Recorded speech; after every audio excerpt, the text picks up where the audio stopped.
There's some places you can go to in New York City where you forget about the rioting lunatics, the crazy politics. I've got the microphone in wind protection mode. Might sound a little better like that. But today we have election day from hell. People remember that Elmo meme where Elmo is in hell? Now we've got Zoran Muppetami in hell. We're all about to be in hell. It's terrible. Look, it's not just Zoran. Obviously, he's an idiot. People remember the video where I spoke to him long ago. Oh no, already poor signal. I can't believe it. Hopefully we'll get to better signal here soon. Let me make sure we're not, I got all this technology to not lose the signal, and it's already a poor signal in the middle of Central Park. What a disgrace. Are we live? I hope so. People remember I had that conversation with Zoran Muppetami. I should have applied to run for mayor at that moment. That would have been at least better than what we've got right now. I mean, look, I feel like that guy in the picture jumping out of the window on 9/11, not to make light of it, and I'm not making fun of it, but think of what a dire situation you must be facing to think that going out the window on the 98th floor of the World Trade Center is your better option. I guess that must be instinct that hopefully most of us face all day. Mr. Lamore. Yeah, well, right. Buildings in New York City now. It's funny, I have some photos. I mean, I've got some photos I've taken around New York. Historic stuff now, 30 years. And I mean, most of the people voting today probably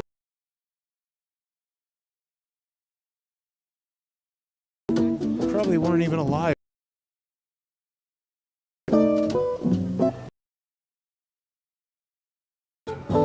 Has that kid got a violin in there?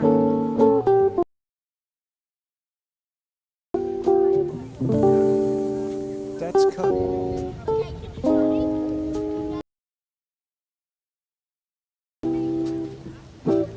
It's a beautiful day. You know, election from hell. Put that out of your mind. But yeah, I mean, I was a little disappointed in Curtis. I asked him a bunch of times to come on the show, and he like mildly entertained it, but never followed up. Well, the other thing I feel like whatever. I mean, I guess I'll still vote for him, but I don't know. People, it's hard to decide. People say, oh, a vote for Curtis is a vote for Mamdani. But a vote for Cuomo is also like voting for someone who we already know is an absolute loser. So, again, just like that guy jumping out the window on 9/11, do we face the fire or, 12 more seconds of fresh air before you go splat? How did we get here? New York City, all these people, and these three guys are the best candidates we could have for mayor. I mean, I guess I shouldn't complain. I didn't run. I don't know. I mean, I think I could do better than any of the three of them, but I don't think anybody, I'm not well known enough to be voted for. I'll tell you who I see maybe positioning himself to run for mayor, who I'd vote for over any of these three guys, Brandon Strzok. He's kind of done a better campaign. See, I don't understand why Curtis wouldn't connect with him. I guess they don't agree on too many things. But the only problem I had with Brandon's campaign was that he was just sort of saying, don't vote for Mamdani, which I agree with, but short of Brandon himself running or getting together with some particular candidate, what are you doing? You're telling people not to vote for Mamdani, and then so who do we vote for? Curtis or Andrew Cuomo? And then the other thing is we have all of these you know, Poly Market and all of these, I guess, what are they, betting markets saying 94% chance that Zoran is going to win. I don't know, that's nonsense. People have rightly raised the point that it's very reminiscent of Hillary. Yeah, Karen says vote for Curtis. I'm going to go downtown. I'm up here in Central Park right now. I'm going to go down and vote. I think Curtis has not run an excellent campaign. He needed more money behind it and more television appearances, and see, poor connection again. Why don't we get a better connectivity? Is falling apart. In fact, I think for 1 year, and if you can do that for 1 year, and if you can do that, then you can, even as city council, they've pointed out he was a pretty big disaster, wasn't it? Already lost the connection. Let's see if we can get it back here. Let's go down this way. So we got to improve wireless network access in New York. Best city in the world. You know what? It's deteriorated over the last 30 years to a horrible extent. It's like a hot chick in high school who you run into in a restaurant and she's fat as hell. And you're like, hey, what the hell happened? How'd you let that go? Poor connection. You know, you go to like Seoul. I was in Seoul, South Korea, maybe 15 years ago. And it was the first time and here we are, 2000, with an network provider available. Oh wait, new e-bike law? What is it? Speed limit 15 miles an hour. Oh. Again, I mean, that's not what the problem is. To that sidewalk. A lot of people talk about that. It was even a joke on Saturday Night Live. And I see it saying recover broadcast. People are going to say, oh, signal, how come other people are able to do it? It's a good question. I don't know. I mean, like I said, I constantly am having cutting edge technology on this that's supposed to make it work. But somebody says they think I'm being throttled. And it's saying poor connection of multi-G network. So I don't know why this would be happening. Is arbitrarily picking winners and losers, whatever it might be. Remember when Trump said the Emmys are rigged? Guess what? He was correct. It turned out in 2018, when Adam Sharp came in there, the first thing he had to do was bring in some outside auditing firm, which determined, oh yeah, they're rigged. The Emmys were, in fact, rigged. Here, this is a beautiful spot in Central Park. I'm actually glad to be here today. It's a beautiful day. Pathetic that we don't have a better network over here. Crazy. How far do I have to walk to get to a decent network? This thing is showing 4 bars. It should be working. I said test all my 3D cameras over here. Oh, now see, there are boats. Test all my 3D cameras over here. Oh, now see, there are boats. Where have those paddle boats been for so long? Looks like I'm not getting signal over here, so I best walk on. Be moving. Pathetic. Keep my eyes. Lose the broadcast. I do see other people walking around. I'll sponsors and subscribe stuff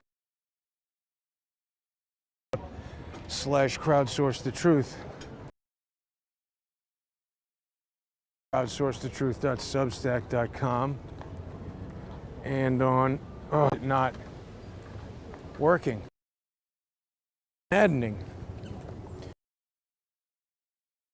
In addition to being election day from hell, has successfully, along with a counter thesis to about Charlie Kirk. Interesting, I've been thinking about it quite a bit. Jam up that evidence bounty. Isn't that interesting? Okay, it should be working now. There's strong signal here. I don't know why it's giving me this problem. I got all phones kicking. Then people will say, no, don't use that bonding link aggregating thing. But you see, when I didn't use it, then it definitely cut off. It should be working well. What I was saying is we seem to be in this winners and losers, whether it's Zoran Mamdani. Remember that Curtis said somebody was trying to give him I mean, I believe him. I'm sure that happened, at least it sounds plausible. And it's just like somebody comes along and decides saying some stupid nonsense about Charlie Kirk while simultaneously mounting an effort to crush what I'm doing, and it seems to be the same people. What are you talking about, Jason? Well, I'm talking about all these people who joined together to try to gang up on the evidence bounty. And I mean, they either can't read or they're too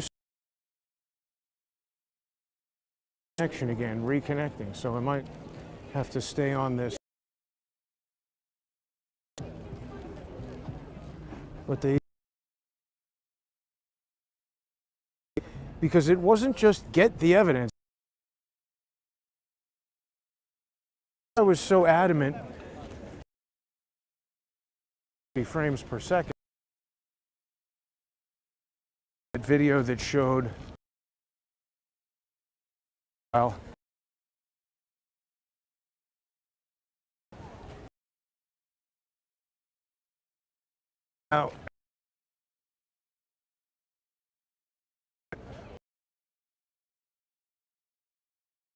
but I've been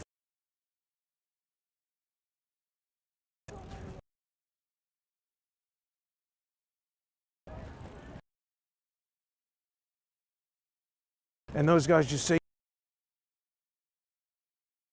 I mean, I'm all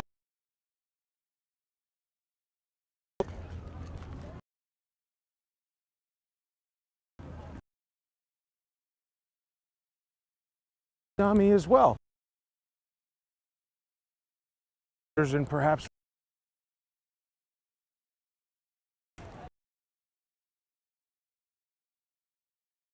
that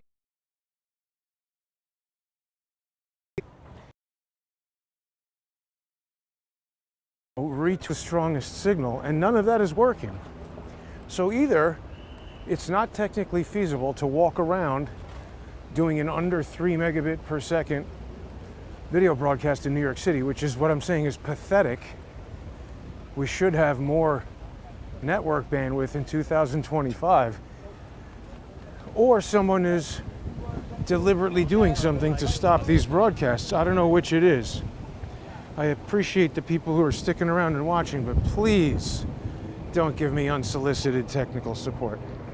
It's super annoying and definitely won't help. The question is, how the hell has Elon Musk not seen the video? I see him boosting other videos. He knows he's getting sued. How does he not know that the FBI was all up in Twitter when I went there to tell him? Let's look at this Zoran Mamdani encounter for a moment. You're running for mayor? Yes, I can hear it. Isn't this not First Amendment activity, shutting down a business 3 weeks in a row? How many New York City businesses could tolerate to close their location 3 weeks in a row? This is an economic attack on Tesla. How can you sanction this? You will never be mayor. Okay. This is not the use of the First Amendment. This is, step away from me. Don't advance towards me like that. Yeah, you did. You just came up to me in a threatening manner and you're advancing towards me. Back up. See, this guy doesn't know anything about what the First Amendment is or isn't. And he says, oh, this is the First Amendment. No, the First Amendment would be standing in some neutral location like the park or maybe Columbus Circle up here, and having a rally, having a speech where he says, hey, I hate billionaires like Elon Musk. You can say that. You're free to hate people, by the way. Hate speech is First Amendment activity. See, that's the craziest thing, is that so many of these types of people want to twist what is and isn't the First Amendment. You're allowed to hate people, and you're allowed to tell other people that you hate them. You're not allowed to incite violence against them because you hate them. You're not allowed to tell people to go burn down Teslas because you hate Elon Musk. You're not allowed to shut down the business with a mob by intimidating their customers and making it so that nobody wants to go in there. The question I was asking him is, if somebody went to one of his, family members' businesses and said, oh, I don't like Zoran Mamdani, so we're going to crowd the doorway and shout down anybody who wants to try to go in there and, buy rice to eat with their dirty fingers. That's not the First Amendment. It's an attack on the business, just like people attack me on Elon Musk's Twitter platform. Tortious activity, things like defamation, deliberately spreading lies about people, also not First Amendment activity. You're not allowed to make things up to smear people. Now, again, it's who's going to enforce that? You got to bring a lawsuit. It's big and complicated. Elon Musk could do that. He should have done that to protect the customers at Tesla and to protect commerce in New York City from a ridiculous communist like Zoran Mamdani. And now he's endorsed Cuomo. That's pretty insane. So has Trump. That is insane. Cuomo has already proven he's going to destroy the city.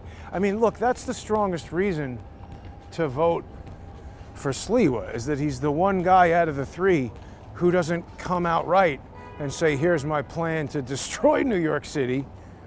Curtis, I at least believe, loves New York and wants to do the right thing. The numbers are low, though. I don't know if Curtis can win.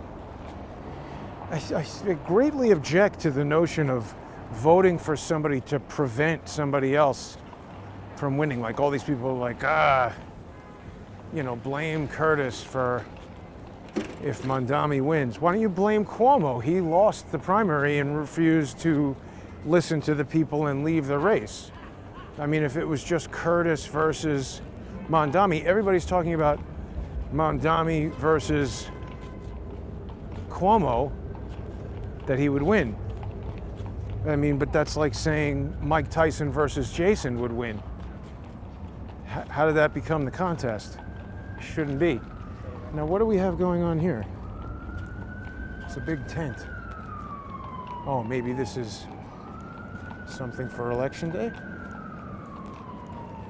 Oh no, it's got to be for the... Is this for the marathon? Yes, it was. They just had the New York City Marathon. Yeah, see, I should have remembered that. Now, I'll always remember when the New York City Marathon is, not because I'm a marathoner, but because it's, remember, November 1st, 2022, I was assaulted outside of Twitter when I went there to tell Elon Musk that the FBI had illegally seized control of Twitter, something that Elon Musk has resisted. In fact, I've come to realize since then that What do people think of that? Something weird about those sheep, no? Something, I don't know. The King's Crown. Do we have any sheep in New York City? I guess maybe they're serving it in there. Something I've come to realize since then is that the Twitter files, I'm sure I've said this already, but it's worth mentioning again. The Twitter files were released basically as a limited hangout, kind of a firewall against what I was talking about, a limited hangout, you know? They want to give you something explosive, so people say, oh my God, the Twitter files. Elon Musk is such a free speech champion releasing this information, but yet he stopped short of actually releasing the information. Like, why haven't we had a trial of Adam Sharp, Valerie Caproni? These people are still up to no good, you know?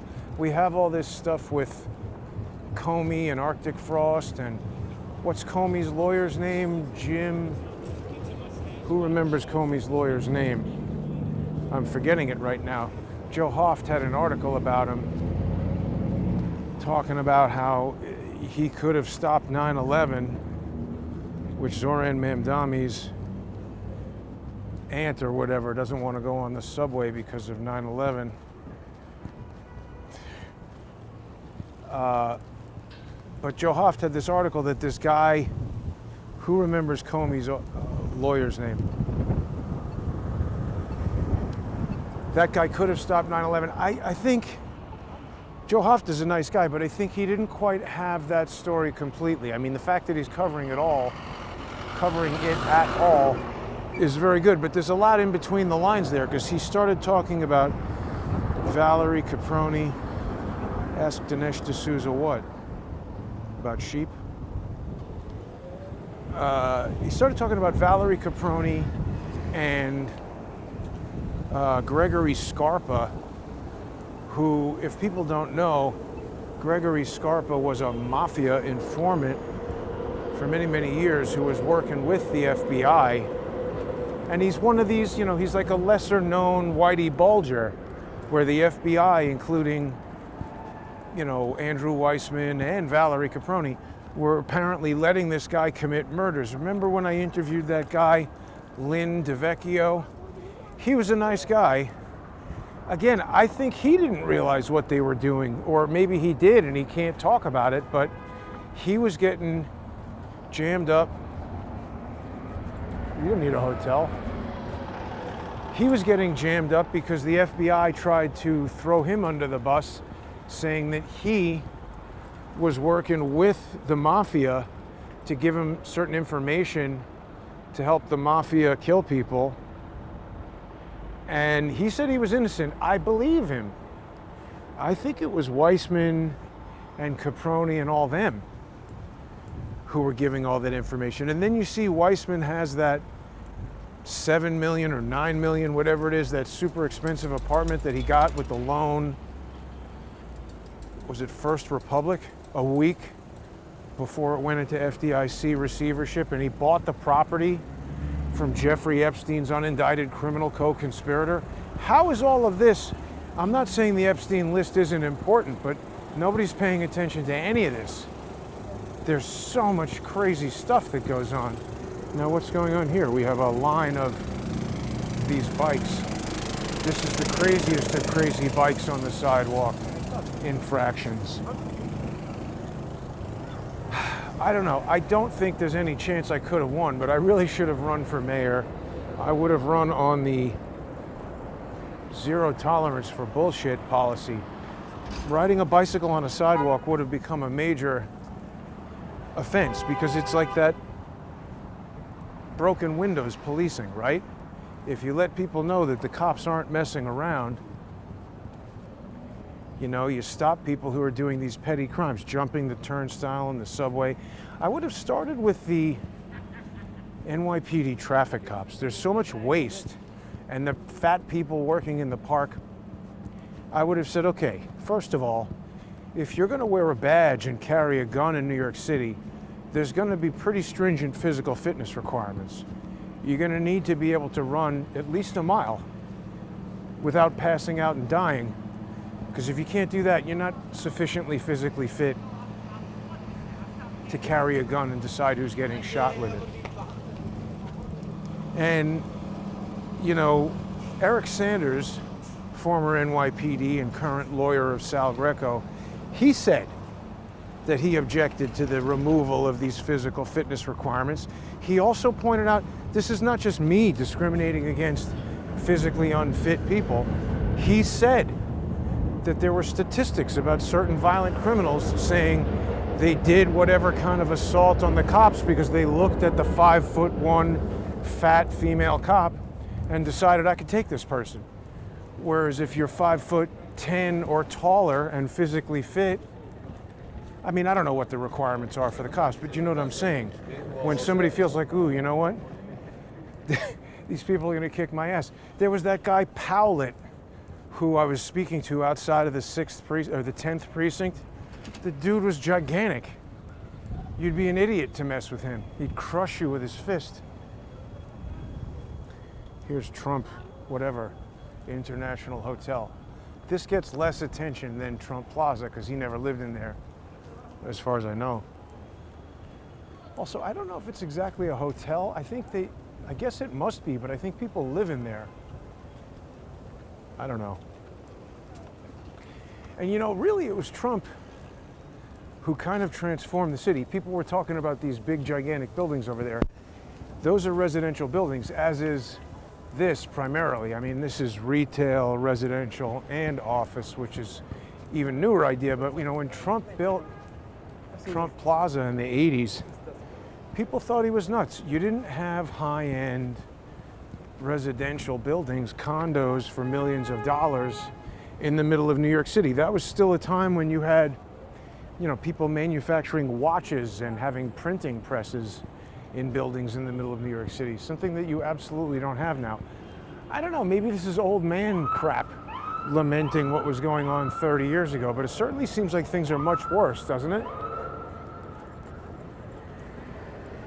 I don't remember quite so many people laying in the street miserable 30 years ago as we have now.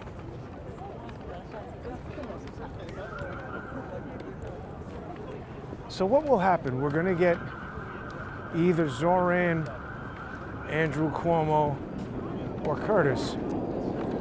And will either of those three men improve New York City? Or are we just in a downward death spiral? I know what Charles's answer would be. He's already gone. And I know I've said this before, but it's also worth saying again. You know, Zoran Mamdani's whole idea that he's going to make New York City more affordable for families, I'm sorry, that's the wrong approach. That's not what it is supposed to be. It's literally like the Cadillac Cimarron or the McDonald's veggie burger. What I mean by that is certain things are a certain thing and you change them. When they tried to make the inexpensive Cadillac, nobody wanted it. All it did was diminish the prowess of Cadillac overall by giving you a cheaper, crappier one that nobody wanted. And then that made people think, well, maybe Cadillacs aren't so great. What you need to do is you need to elevate Cadillac, make it better. And that might mean it's more expensive, but then people want it. You've got to work harder to get one. And they cost more money, they can be better. That's what New York City needs to be. It needs to be, if it's too expensive for you to live here, you got to come from another state or the outer boroughs or someplace else and work hard to start a unique business or be better at something than anybody else. Do something that you can't do anywhere else, not to have city-run supermarkets. The city can't run a park. How is it going to run a supermarket? You know, I might get on board for that idea if every single thing about the city was the best run thing on earth. They can't even run an election. You know, we saw how they had Eric Adams, who's supposed to have dropped out. He's so stupid, he can't even drop out of an election properly. his name is still on the ballot. I think I forgot to finish this idea about the people who were trying to crush my evidence bounty. Today is November 4th. Nobody has presented a countermanding counter thesis explaining what those three dots are. They've just ignored what I've said. They didn't say no. That's not the way the Dolby patent works. It didn't say no. The Dolby patent doesn't prioritize radiometric values over temporal order of exposures. That is what it does. That does explain why those dots appear to be moving. They're not actually moving, remember. A video is an illusion, a sequence of still frames that create the illusion of motion through the persistence of vision. So if something in the technology presents data from a frame temporally out of order, meaning this radiometric, this brighter light value is important for the exposure mapping that we're doing to create a radiance map for a high dynamic range video, which the patent tells you uses a normal 30 frame per second video, dog with shoes, plus additional exposures. Where is it getting those additional exposures?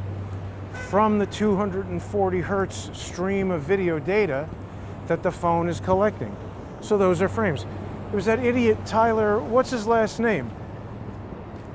That guy got on the phone with me yelling for an hour and 40 minutes. I know he's connected in some way to Blake. Right, I was talking about Elon Musk choosing winners and losers. I think there's almost no way he hasn't seen that Zoran Mamdani video. 3 million people have seen it. I'm yelling right at Zoran about him attacking Tesla. He didn't like. There's a reason.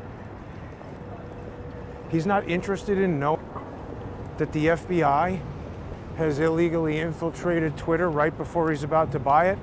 I think there's a reason, and I think it's the same reason. We never heard the explanation.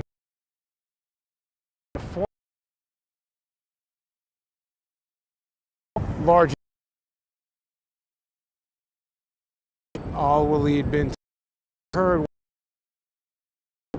from, what the hell is this? They don't want some idiot like me to rise and fall on the strength of my ideas or my talent or anything like that. And I think it all ties together. I think it ties to these guys who are messing with the Charlie Kirk evidence, Blake, Tyler, that guy Ryan Mata. What a loser he is, you know?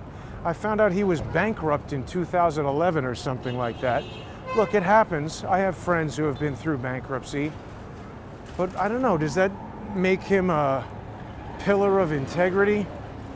Or does it seem like maybe every website he has is about Bitcoin and every kind of financial grab you can think of? I'm here trying to, frankly, swim against the tide, share this kind of information with people. All I'm saying is, please become a sponsor if you like the information. Subscribestar.com or patreon.com/crowdsource the truth. It's only $5 a month. Even, you know, they sent me an email saying, hey, it's been, 800 and some odd something days since you've ever increased the price of a tier of sponsorship. Why don't you increase it? And I said, I'm no economist, but I think when you make things more expensive, less people want to buy it. Remember, I was initially trying to make these sponsorships $2 a month so that as many people as possible could sponsor. That worked. There were a lot more sponsors at $2, but what I quickly figured out was there were too many services that I needed to pay, and when that many people were watching the videos, $2 a month didn't cover it. So the economics didn't work out. $5 a month, it works, but I really need more people to sponsor the show. And these guys are dead set on getting you not to sponsor the show. See, this is what I mean. This guy, Ryan, who had a bankruptcy in 2011 and is essentially, just like George's brother, this guy's kind of like judgment proof. So he's the perfect guy to involve in offensive lawfare operations because nobody wants to sue that loser. Yet at the same time, he says he's got video editors working for him full time. How does he do that? I don't know. But he's like a huckster, constantly pushing some kind of nonsense. Why hasn't TPUSA released their videos, somebody? That's a good question. I don't know. See, and that's the thing. Ryan was at the tip of the spear on a lot of conclusions about who did what before we really had strong evidence. And I think the people within TPUSA are the most suspicious. The security guards, that guy who took the memory out of the camera. To be fair, he did mention that. But my point is, he was very big on promoting Blake and lying about me. Telling everybody, oh, go follow Blake. And if you look at how that worked out, strictly by the numbers, Blake went from a very, very small account on Twitter to now over 30,000 in about a month. That can take a year or more to do organically. So again, I look at this inorganic growth, who Elon Musk decides to boost or not. Remember when I was outside Madison Square Garden having words with Jack Posobiec, who I thought was an all right guy before that encounter. He seemed to be on his way inside to meet with that I was getting in the way of that.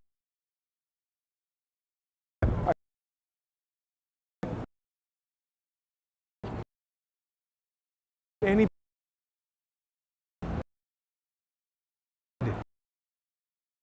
Charlie,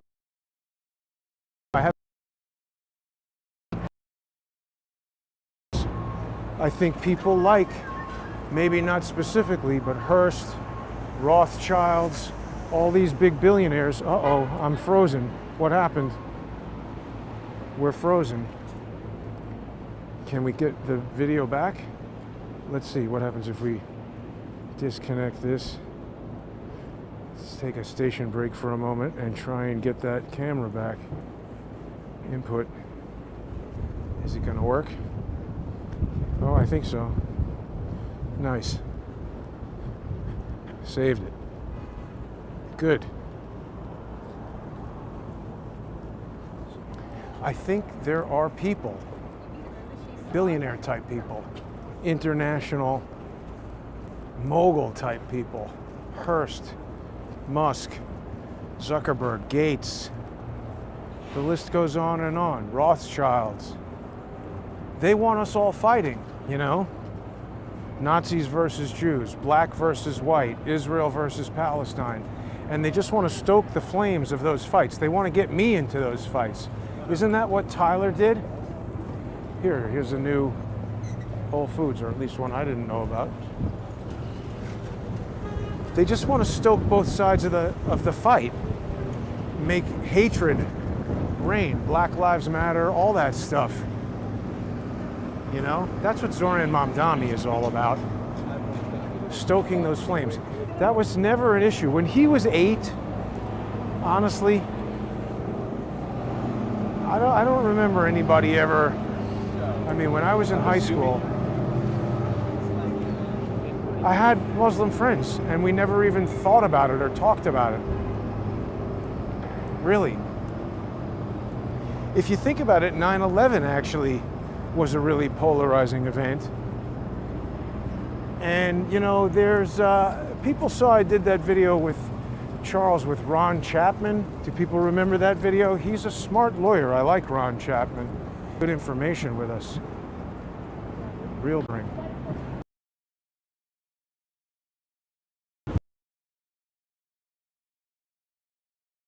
I mean, I'm getting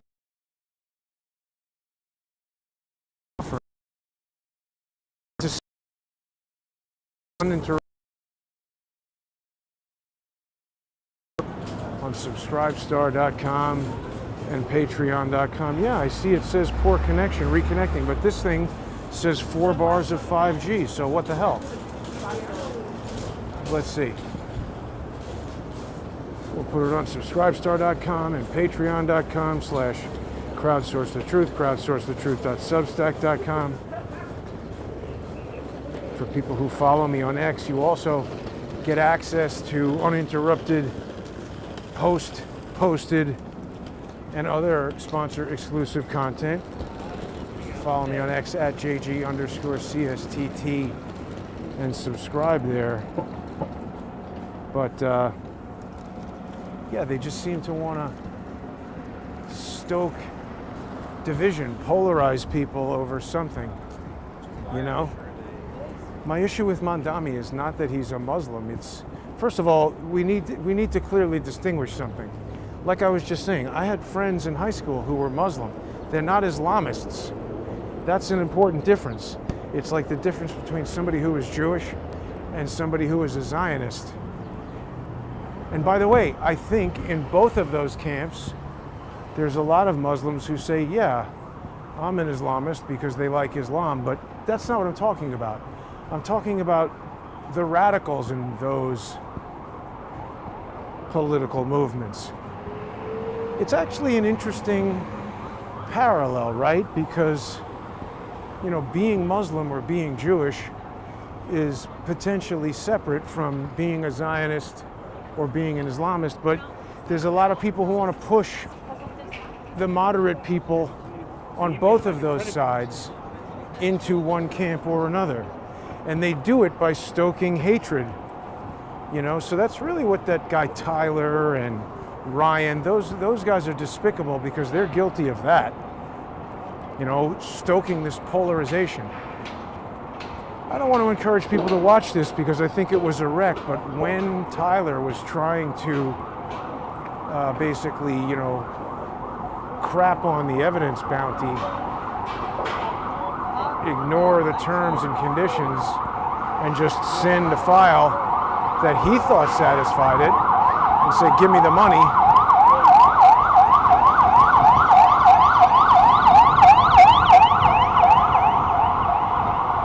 You know, forget about, so what's going on here? They were drilling for oil here a while ago. He said, forget about the verification. This is verifiable evidence. Give me the money.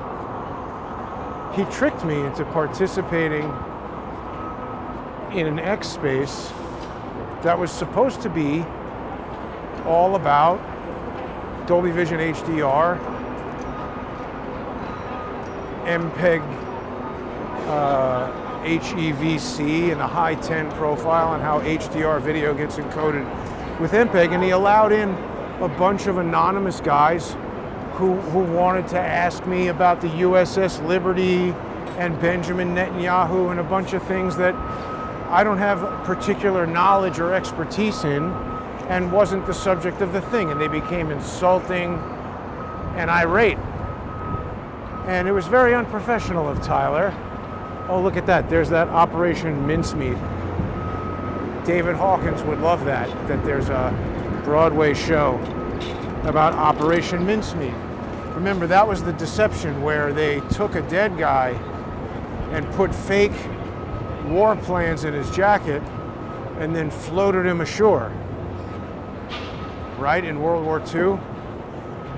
That was the deception. Well, that's what we're being subjected to right now, Operation Mincemeat.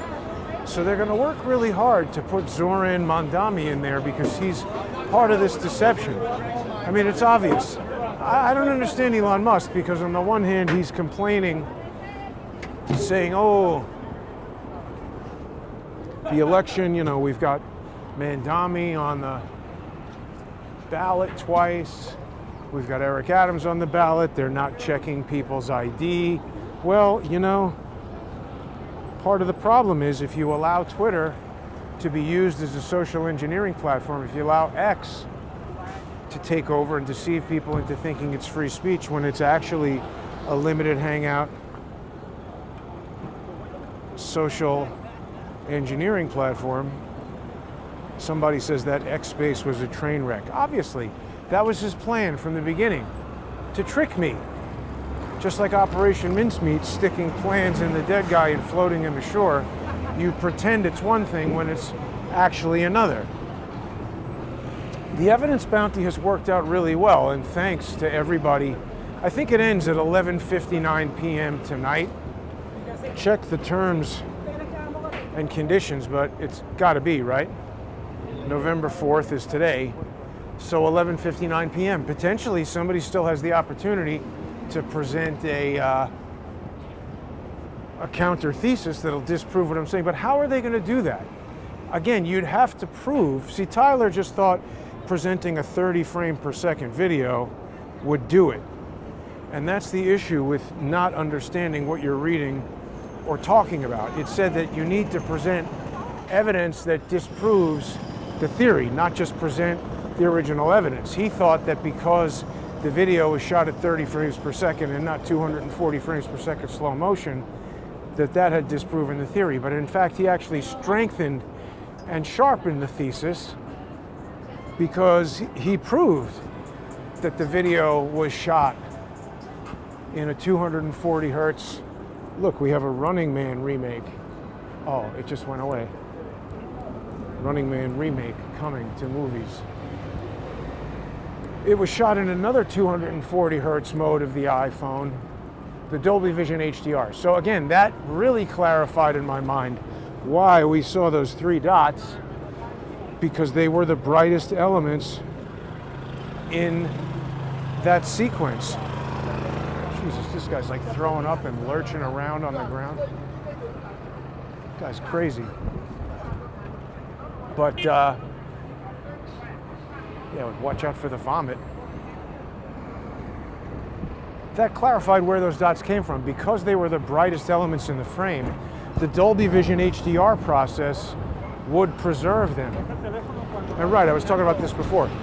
A video is not actually motion, it's a sequence of still frames that creates the illusion of motion by presenting you with still frames, and persistence of vision is what does that. When we start getting into these much more complicated computational photography features like Dolby Vision HDR that do a lot of things beyond just simulating motion, they're trying to create these really high dynamic range images and radiance maps.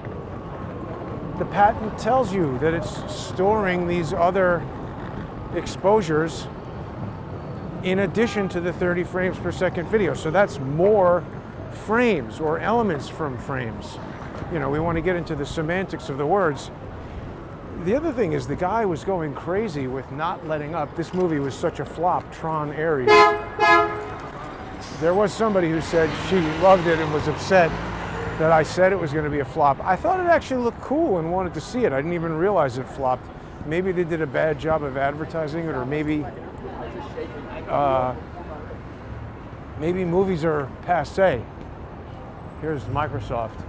I thought they closed all the Microsoft stores. And here's another ad for Operation Mincemeat. But it's just clear to me that that's where those dots came from. The fact that the patent tells us that it's using these multiple exposures, and that the Apple marketing language tells us that, and that it's separately encoded in real time into this MPEG stream, and that we know that bidirectional temporal prediction is affected by all of this stuff. It's very clear to me. We only have 3 pictures of that dot, and this thing that's trying to decide which direction it's moving in can become confused. Nobody has, somebody said, oh, it's a bug. But there's no other bug in that sequence of frames that moves quite in that way, right directly towards the back of Charlie's head, right before something penetrates his neck and comes out the front. People saw that Range Day Bro did a video where he shot, I guess, was it a 5.56 or a 2.23? I don't know what all those numbers, you know, I've heard them. I'm not claiming to be a gun expert. Smaller than a 30-06 round he fired, but still, as far as I understand, a supersonic rifle round. It still seemed to explode the neck of that ballistic gel dummy. Oh, there's a Plaid. Is that Elon Musk? I mean, obviously ballistic gel is not the same as a neck, but that looked like a hell of a lot more destruction on the neck to me than what we actually saw on Charlie Kirk. I remain convinced. I was thinking about doing a sponsor exclusive. I was showing a lot of the frames to ChatGPT. It's another deceptive thing that Tyler did, is that he took our recorded phone call, which I don't mind that he recorded it. I recorded it as well. But he took the transcript from it and he fed it into AI with the prompt, find all the deceptive statements in here, or all the false statements in here, or something like that. And I think most people realize that AI remains in its early stages, if not its infancy, and is prone to making mistakes. And it works in certain ways. It's not infallible.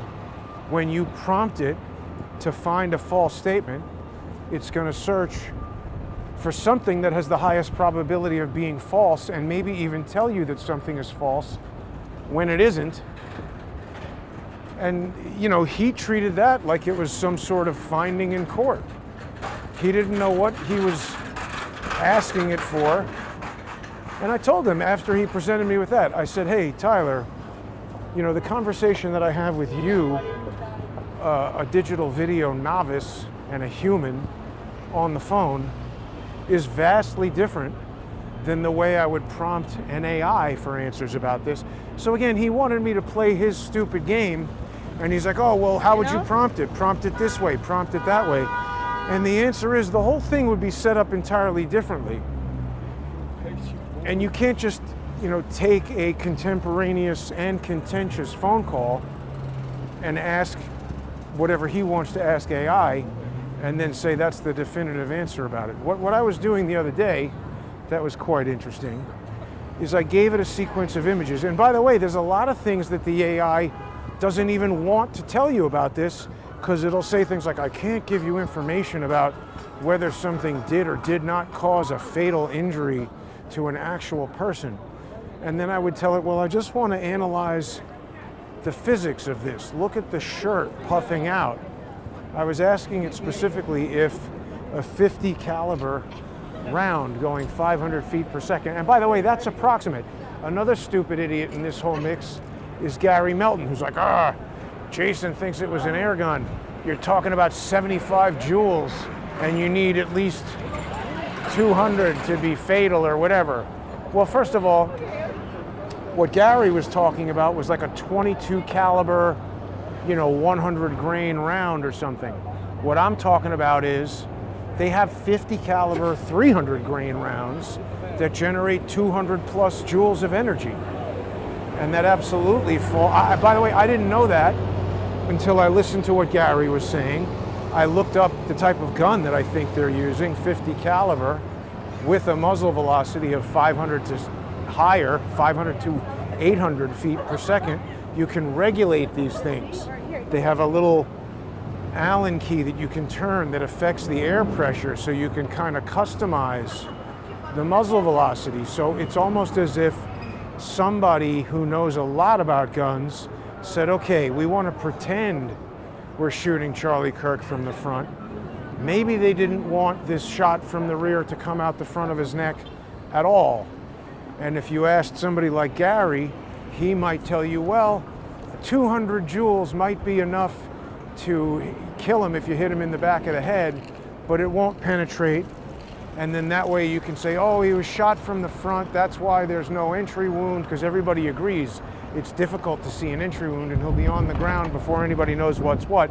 Clear him out of there. And then we'll have the coroner say that his spine stopped the bullet and it was a miracle. And then we'll have other channels say, oh, there are some times where deer or whatever can stop a 30-06 round. I don't know, that's all speculation, but the evidence seems to show that he was shot from behind. Here, we're gonna have a lot more of this with Zoran Mamdani selling food illegally from igloo coolers on the street, taking away money from restaurants and businesses trying to pay people, funding organized crime. People say, oh, they're just trying to earn a living. Well, so is a mugger. But there's a reason why we have laws. You pay taxes, I pay taxes. The IRS was all over me for a mistake by H&R Block. I had to pay a lot of money, and then H&R Block was like, oh, sorry. But it's like people are stealing millions, and then they're on me for 3,000 bucks. It's weird too, because it's almost like George's brother knew about that. He was on a tear for a little while calling me a tax cheat. I certainly didn't cheat on anything. And as soon as they brought it to my attention that there was an issue, I paid it. But it wasn't cheating, it was H&R Block making a mistake. What about all these people stealing millions and millions? Anyway, back to Charlie Kirk. This 50 caliber, 300 grain round, 306, I forget exactly what it was. But when I calculated it all in ChatGPT, it was saying it was like 230 something joules and absolutely could be fatal. It said that it was plausible that it could penetrate somebody's neck and come out the front with barely enough kinetic energy to rip a shirt. But obviously it says, I don't know, and you know, a bullet could do anything, and if it hit the spine, if it did this, if it did that. So there's a lot of unknowns there, but again, what I'm saying is scientifically derived based on evidence, and these guys all want to yell and shout and say a lot of nonsense. Nobody has come with a countermanding, equally scientific explanation that says, oh, this is impossible, you're disproven. So that was the purpose of the evidence bounty contest, was that, first of all, I was so confident in this hypothesis that I put up the evidence bounty. Here's a Fisker Ocean. I put up the evidence bounty because I was confident it was right. And what I really wanted was to get to the bottom of the evidence, which was presented in a very suspicious way. First is 20 frames per second, which I don't think people appreciate how unusual that was and how difficult it is to get to a 20 frame per second MPEG file with the high 10 profile. It's not just any piece of software that can do that. It was someone pretty sophisticated who did that, and why did they do it? I haven't checked DaVinci Resolve, but definitely Adobe Creative Suite can't do it. Adobe Premiere Pro, After Effects, Media Encoder, none of those can do it. They cannot do it. I tried. FFmpeg can do it. I think that's what was used. And again, that's, maybe Samir Masi did that. Maybe Zeb Boykin did that. Maybe somebody else did it. I don't know. But those guys all acted very suspiciously about it and got increasingly suspicious when I asked more questions. To me, that's kind of weird. A more normal reaction when I raise these questions, if you're a legitimate independent investigator, might be to say, hey, those are good questions. I'm also interested in learning the answers to that. What the hell is going on in here today? That is Penn Station.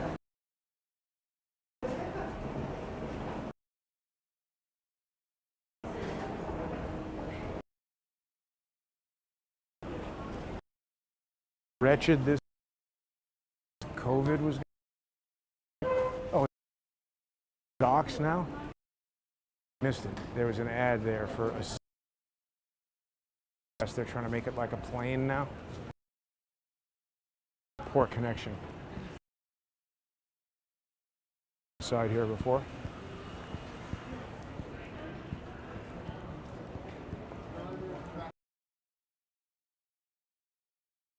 This is a major train station. You would think there'd be good internet there. The thing we need to do to improve New York City. Better infrastructure. Make sure it doesn't flood when it rains. You know, you start taxing rich people, they're going to leave. And they're going to take their businesses with them. They're going to take their employees with them, or make a lot of unemployed people. There's going to be less people to buy bagels and donuts and hot dogs and pizza. So these places are going to go out of business. Then you're going to have more retail space available, driving rent down, or making it more difficult for people to rent the existing spaces. And then just a death spiral for New York. That seems like a new elevator. See, this is a bar. This used to be a Thai store. Get your booze on. Is it even lunchtime?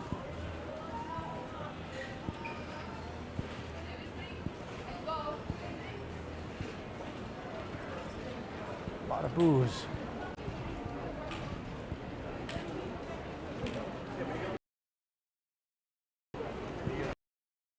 Be the police, which would be conducive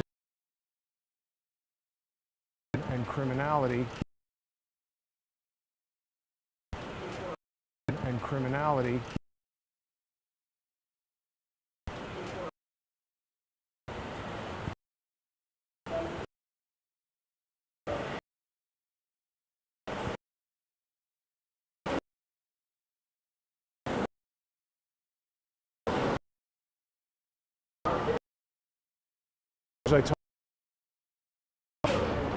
Yeah, the evidence bounty. These two died.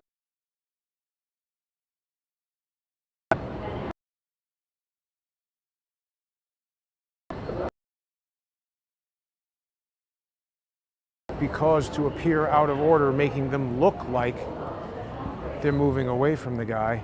It's amazing that sequence of events blew up everything with Cullen. Is Cullen back on Twitter? Nobody has seen him since it's almost a month, 3 weeks. It's quite a vacation. I mean, if you earn your living on social media like I do, I don't think you can reasonably take 3 weeks off. Maybe he's making a lot more money than I am, but seems to produce a lot less videos about a much more narrow set of topics. Never know. Very strange, but I hope people will subscribe and sponsor on subscribestar.com/crowdsourcethetruth, patreon.com/crowdsourcethetruth, crowdsourcethetruth.substack.com, and also by going to @JG_CSTT. So all of the people who did boost the bounty by going to crowdsourcethetruth.org, they would have read and agreed to the terms and conditions, which made it clear that it's another way to support Crowdsource the Truth. I mean, it got us to that original evidence, which again, those guys thought the evidence in and of itself disproved what I was saying because it was 30 frames per second, but it didn't. It revealed that I was on the right track, and as I said, it sharpened the hypothesis. Remember, then we had Chris Martenson, who lied. He lied to me on the phone. He said he was going to look at your stuff. To me, that meant he was going to review the videos that I had put out, which would have included the discovery with Zeb Boykin, where Zeb points out that, oh no, that can't be the bullet because it's moving in reverse. And within seconds, I said to him, wait a minute, I think that's an MPEG artifact. That's a video encoding artifact. Chris Martenson would have and should have known that prior to our debate, if he was being honest with me when he said he was going to watch my stuff. And the debate was the moment for him to say, no, I disagree, Jason, because that's not how MPEG works. That's not how Dolby HDR works. That was the moment for him to do it. Instead, what he did was, after he was embarrassed in the debate, most people watching, something like 69% of those from Owen Schroyer's audience who were polled, agreed that I won the debate. I think Chris Martenson was embarrassed in that debate, and he then went and produced a smear accusing me of deceptive, being deceptive, and demanded that I give the money to Blake. Then, when I called Blake and he didn't answer, called to his office, he didn't answer, I called back, they said he's still not here. Then the receptionist at the office called me back and said, here's his cell phone number. Induced me to call him. called him on the cell phone. He didn't answer. I said, that's strange. She just told me to call him on the cell phone. Called him again. I figured maybe he just left the office and I missed him. Give him a minute to get into his car and get the Bluetooth going. Because when somebody's secretary calls you and says, oh, here's his cell phone, it implies to me that, oh, he's busy and he's on his way out, but he said he wants to talk to you, so call him on his cell phone. So then I called him a second time on the cell phone and he didn't answer. So then I called back to the office to say, hey, did you mean for me to call him right now on the cell phone? He then took that sequence of normal behavior and used it to represent that I was harassing him. Follow that again. Chris Martinson told me to call him. I called him. He wasn't there. I called back sometime later. He still wasn't there. And by the way, calling somebody's office and then they say he's not here and calling back later, that's normal. That's not harassment. You're calling a place of business to talk to a guy.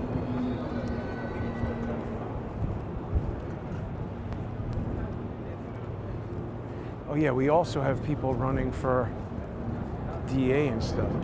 But they basically, I mean, this is this type of scheming that George and his stupid brother do, to trick you into doing things and then use that, you know, sort of trick you into calling the Coast Guard to try to get you to tell the Coast Guard there's a dirty bomb, and then try to use that to have the FBI prosecute you for calling in a bomb hoax. But they're not very good at pulling off their hoaxes. I keep thwarting them. And I think I did the same thing, essentially, with the evidence bounty. I got the evidence, but it didn't do what they wanted it to do. I'm like the mouse that keeps eating the cheese.